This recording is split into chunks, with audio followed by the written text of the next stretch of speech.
Did you know that the painter Michelangelo was so obsessed with perfecting his art that he killed people to study their bodies? I hope not, because what I just mentioned is gossip. And it's not recent gossip. It's gossip from the 16th century, which is when Michelangelo was still alive. Michelangelo never killed anyone, at least as far as we know. He studied human anatomy using cadavers, as anatomy students still do today. And Michelangelo is not even close to being the only historical figure surrounded by gossip. Catherine the Great, the Empress, was surrounded by gossip about very unpleasant behaviors on her part. Even Catherine the Great's death did not spare her from gossip. She had a heart attack. But that's not what you would hear on the streets of Russia in the 18th century. Here you might think that this gossip is the result of envy, or anger, or other motivations that are not at all noble. And you are probably partially correct. But there is more to this story. Gossip might be more important to humanity than it seems at first glance. Gossiping might literally be part of our genes. So why do humans like to gossip so much? Hey, Pedro here. This video you are watching was originally in Portuguese, my native language. This is the attempt of our team to translate it to English, and I sincerely hope you enjoy it. Your feedback is extremely important to us. Now, back to the video. The habit of talking about other people's lives may be as old as humanity, and the reason might have to do with survival. As social animals that move in groups, humans need to exchange information efficiently to survive. The same language that can alert of imminent danger or be used to ask for help or food from a companion can also be used to gossip. The origins of the behaviors that would lead to gossip date back to about 1.8 million years ago, when Homo erectus evolved a brain large enough for the creation of somewhat more complex societies. More complex societies mean more individuals involved in the community, with more diverse social roles. More complexity means more information, which requires a greater capacity for language.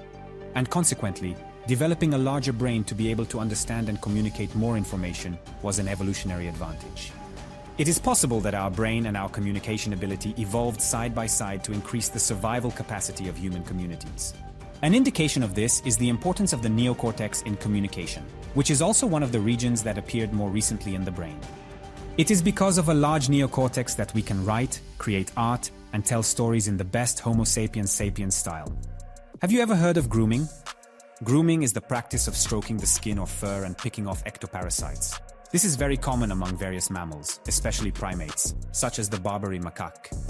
The British anthropologist and evolutionary psychologist Robin Dunbar established a connection between the grooming habit among primates and the gossiping habit among humans. According to him, both activities generate belonging, connection, and pleasure. And there is something very curious about that. Within that same study, by the same anthropologist, there is also another concept known as Dunbar's number. Basically, Dunbar argues that there is a relationship between the size of our brain and the size of the group with which we interact and maintain frequent contact.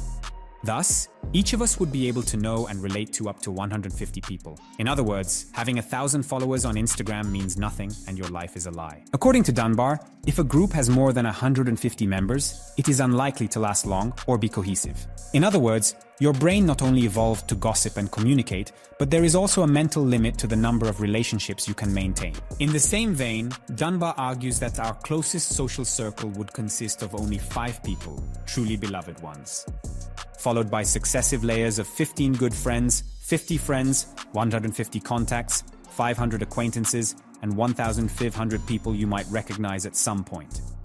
It's important to remember that these numbers represent averages and won't apply the same way to everyone. However, the idea of there being a limit to how much social information you can retain makes a lot of sense, especially since gaining and maintaining intimacy with someone takes time. If you have more than 150 friends on a social network, this certainly involves the outer layers of your social circle, like your high school classmates you haven't talked to in years. It is important to point out that there are disagreements about the central role of communication in the evolution of the human brain. Some researchers attribute brain development to other functions, such as fine motor control, which even deserves its own video. Click like if you would like a video about this. But today, we are focusing on the hypothesis of the human brain as a social tool.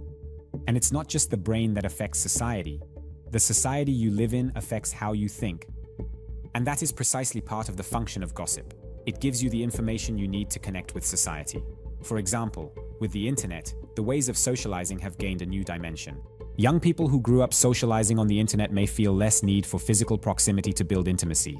The internet today provides new ways to communicate that humans in the past did not have access to. But even with these new forms of communication, humans seem to use the internet primarily to maintain the type of connection they have or would like to have outside of the internet. The internet has changed how humans communicate, but it hasn't changed that much with whom they communicate or about what. But there is one thing that is changing with whom humans communicate: artificial intelligences. More specifically, those that generate texts. Artificial intelligence has become so good at passing as humans via text that there are apps dedicated to allowing you to befriend artificial intelligences that you create yourself or that replicate the behavior of celebrities or fictional characters. There is even a single-player social network where everyone is an artificial intelligence except you. The AIs even send a DM to start a conversation.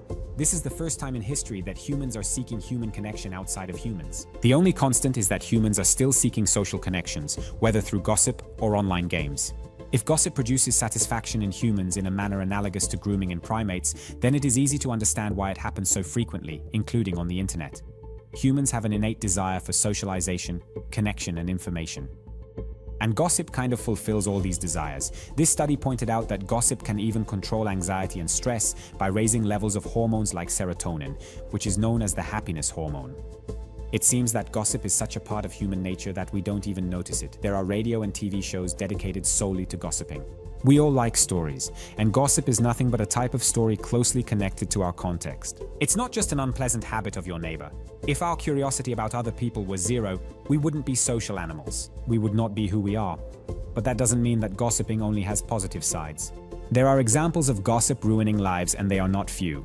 To define it more precisely, gossip always involves talking about someone who is not present, whether it's your coworker who drank too much at the company party or your cousin who got pregnant. Even dictionaries make it clear that the act of gossiping is not exactly well regarded. The Oxford Dictionary defines gossip informal talk or stories about other people's private lives that may be unkind or not true. It turns out that stories, even if invented, stir people's imagination, who often want to find someone to blame for certain events in life. Gossip is so powerful that intelligence services around the world have already used gossip and rumors as a tool to tarnish the image of other countries. During the Cold War, the KGB reportedly spread the claim that the United States had created the AIDS virus, something that is proven to be impossible. The human mind likes to find answers and patterns that explain what happens in the world around us, and gossip can provide both the questions and the answers that our mind so enjoys. And that's why a story, even if poorly told, can be so powerful. If it fits with what we already think about the world, we will believe the gossip without thinking twice. And, spoiler, it's already hard to think once, let alone twice. What we think about the world affects how we interpret what happens around us, including the gossip we hear and also believe and spread. It is natural to focus on what we consider important and ignore the rest. However, our criteria for importance do not accurately represent the world around us. The right gossip can fit into our minds like a key opening a lock. Rumors are extremely powerful in changing what and how we think. As a consequence, they change how we see and act in the world. So much so that there are people using it on the internet to get ahead in every way. Fake news might be the digital evolution of gossip. Fake news was chosen as the word of the year in 2017 by the Collins Dictionary, and in 2017, the use of the term increased by 365% compared to the previous year. And the spread of false information often targets a particularly strong emotion in human beings: fear. It is human nature to share things that are worrisome or interesting. This is where gossip arises from. And even those who do not intend to spread a lie may end up doing so, driven by feelings like anxiety and worry about something that hasn't even happened. The same human nature that seeks connection and socialization ends up being exploited by others who want to spread rumors for one reason or another. Gossip and rumors have always had a negative side, but this side has been greatly amplified by the internet. Communication technologies blur the boundaries between those who produce, those who consume, and those who circulate the message, creating a chain of systematic sharing of misinformation. If neighborhood rumors could already hurt people, sometimes rumors on a global scale have much more frightening capabilities.